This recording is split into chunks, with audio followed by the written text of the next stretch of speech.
What it do is Glad Gaming, and I'm here with my thoughts on Year 4, Season 2 of For Honor. Now, the gameplay you see in the background is something I call my boy Ryujin Soulburner. Link to his page in the description below. Go follow my boy, he definitely make S-rank content. Alright, so we're going to start here with a recap of all the information they just released about Year 4, Season 2. So the info on Season 2 opens with this message. The season of hope is ending. The heroes of For Honor are on the cusp of a new season of tyranny. A strangely familiar visage is seen in the fog of war proclaiming that peace is poison. Now that seems pretty ominous, but it also could be a hint at something big to come, like in Season 1. They did the Prince of Persia crossover, which was a blast. I just wish they gave him his own chains instead of copying and pasting Tiandi's. But maybe we'll be getting something along those lines this season as well, maybe even another crossover. Now we move on to the information on Metal Trials. Metal is back with the twist. A crowd of spectators group up with 3 friends and battle campaign powerhouses like Tozen, Goodmender, if I'm pronouncing that right, and Apollyon for the enjoyment of the crowd. The bosses receive bonuses if the player wins a BO7 round. I'm not sure what that is. So good luck grinding the throwback event rewards warriors, as well as rewards for the heroes who did not exist in the previous Tesho Metal. Now, I never played Tesho Metal. I hopped on the For Honor train pretty late, so I had to talk to my friends about that, but I'm pretty sure it's a fun thing. It sounds pretty fun. I never played these campaign bosses, so I know I'll definitely be jumping there with my friends. Now, this info right here is pretty worrying and exciting at the same time, depending on how it goes. It says the Scent rework of Legend will finally come July 11th. Thank you for your invaluable feedback during last September's testing grounds, Warriors, and thank you for your patience. Stay tuned for an article that will take a closer look at Scent's rework.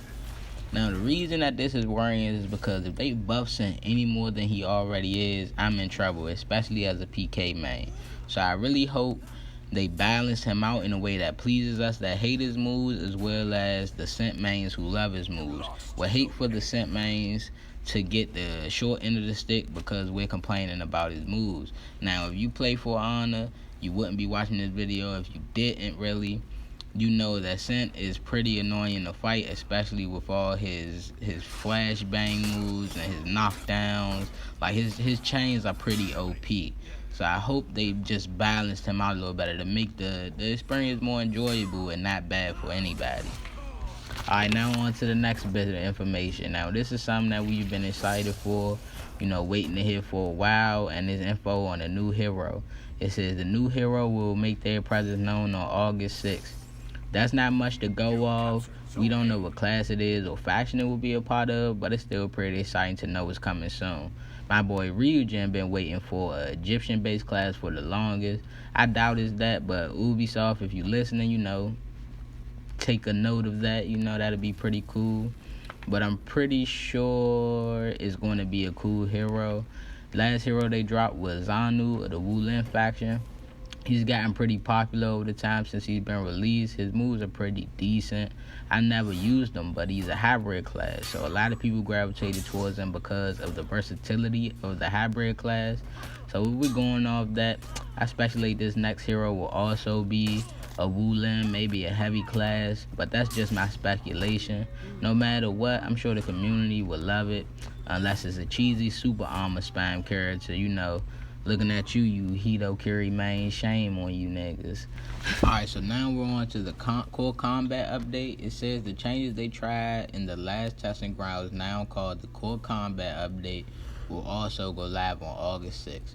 The core combat update will result in a more dynamic experience and disrupt the potentially stale defensive meta. Looking at Lawbringer, cough cough. We'll have more news before then, but for now, know that we're keeping your testing grounds feedback regarding damage values, potential light spams, and feats balancing. Sounds like an Orochi main this, but that's just me.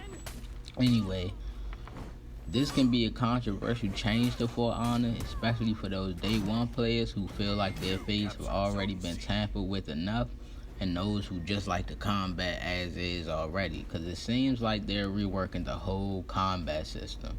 So Is that a good idea this deep into the game, this many years in? I'm not sure. But I do think they have our best interest. They already said they're using fan feedback. So maybe it'll be fine at the end. Maybe it'll be more balanced. I guess we'll see. Now, the last bit of information we got on this update is just a emote. It's just a shrug. Not sure if we needed that, but I'm sure the community will have fun with it. These updates, excluding the Core Combat update and the new hero, will be going live on July 11th. The new hero and the Core Combat, as I said earlier, will be going live on August 6th. Now, if season 1 of this year's content is anything to show for it, I'm sure this season will be pretty fun. I got some pretty cool things from the Battle Pass for my PK. The Prince of Persia, like I said earlier, the Prince of Persia event was pretty fun as well. The new hero Zanu was cool. So it's looking pretty promising for this year's season. All I can do is hope that all these new balancing changes and everything doesn't throw off the game. Hopefully it changes the meta, cause like if you anything like me, you hate Lawbringers and you hate the fact that they could just stand there and block a couple shots and then automatically go on revenge and wipe your squad. Like, shit is the worst. But either way, I'm pretty sure Ubisoft knows what they're doing. They've been working on this game for a long time now. Pretty sure they hitting a pocket, because For Honor has been pretty, I would say, pretty good in the time that I've played it. It's been pretty fun, definitely entertaining, definitely worth my money. So I'm pretty sure they're hitting a pocket. They know what they're doing. They know where they want to go with this game. I'm happy it's still getting the support that it deserves, because it's a really good game. Hopefully, maybe these changes will bring some people back. Maybe these changes will bring some new people to the game. But yeah, that's about all I got on the information. I'm going to keep you guys updated whenever they update it. I know on the website, I'll leave a link so you can read this information yourself if I didn't relay it well enough for you. I know on the website there's an hour-long Warriors Den video that goes a little bit more in depth, where they interview one of the devs. So you guys can watch that if you have the time. I'll leave the link in the description below. And thanks y'all for watching. If you want to just stick around and finish watching the gameplay, we took a quick dub. It is what it is. Spoilers. But yeah, other than that, man, thanks for watching. Like, comment, subscribe. And I'll see y'all in the next video.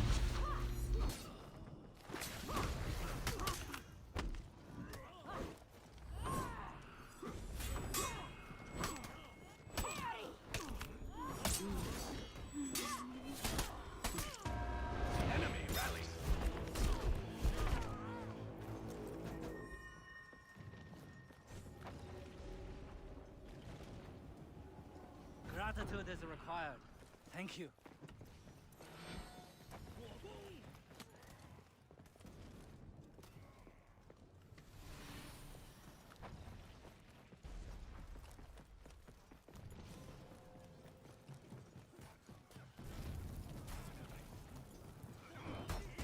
Enemy team is breaking.